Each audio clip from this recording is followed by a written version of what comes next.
Hello বন্ধুরা, কেমন আছো? আশা করি ভালো আছো। আমিও ভালো আছি। আজকে আমি ঘুরতে চলে আসলাম। দেখো, কোমর ঢুলাতে ঢুলাতে ঘুরতে চলে আসলাম। আজকে আর বলবো না welcome back to my channel, আজকে বলবো ওয়েলকাম ব্যাক টু ক্যাফে। কারণ আমরা চলে এসেছি আজকে ক্যাফেতে। আমার ছেলে মেয়েরা ক্যাফে খুলেছে, মানে আমার মেয়ে আর জামাই মিলে ক্যাফে খুলেছে, যে নতুন ব্যবসা। কত কত আশা নিয়ে ক্যাফেটা খুলেছে ওরা। তোমরা একটু ভগবানের কাছে প্রে করো যাতে ওরা এদের এই ব্যবসাটা দাঁড়া করাতে পারে, যাতে এই ব্যবসায় ওরা কিছু করতে পারে। দেখো, ছেলে মেয়ে ভালো লাগলে তো, ভালো থাকলে তো আমরাও ভালো থাকি না। ছেলে মেয়ের খুশি কিন্তু বাবা মার খুশি, মাসিদের খুশি।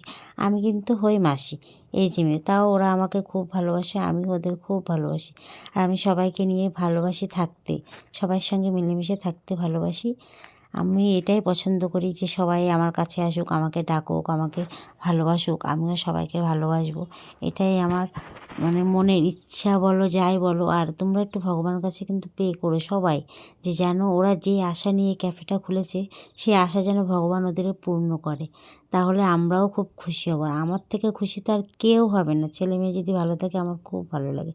আর আমি এই যে নাচ করছিলাম, গান চলছিল তো, তাই জন্য নাচ করছিলাম। আর তোমাদের একটু ক্যাফেটা ঘুরে ঘুরে দেখালাম যে কেমন ক্যাফেটা। এই দেখো, আর মনার কাকি শাশুড়ি রান্না করছে।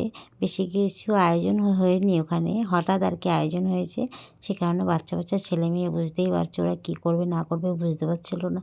তাও একটু ডিম ভাত করলো, যে যারা যারা এসছে একটু ডিম ভাতই খাক, না খেয়ে থাকবে। তা আমি আর মনা শাশুড়ি মিলে নাচ করে নিচ্ছিলাম, খুব মজা হয়েছে। আর একটু আনন্দ ফুর্তি করতে না আমি খুব ভালোবাসি। সেখানে বললাম, আসো দিদি একটু নাচ করি। আর ওই দিদিভাইও আছে, উনিও একটু আনন্দ করছে আমার সঙ্গে। আরে জীবনে আছে কি, আজ মরলে কাল 2 দিন, একটু যে কয়দিন আছে একটু নেচে গিয়ে যাই, আনন্দ ফুর্তি করে যাই। মনে যত হাসবে জানো তত মন ভালো থাকবে, যত আনন্দ ফুর্তি করবে ততই তোমার মনটা ভালো থাকবে। আরে দুঃখ কষ্ট নিয়েই তো জীবন, সুখ দুঃখ নিয়েই আমাদের জীবন। দুঃখ তো আছেই, সুখ তাও দুঃখটাকে দূর করে সুখটা নিয়ে বাঁচার নামই জীবন। ঠিক আছে, মনে যা আছে আছে। এই যে আমার মেয়ে জামাই, এরা অনেক আশা নিয়ে ক্যাফেটা খুলেছে। তোমরা একটু ভগবান কাছে বলো।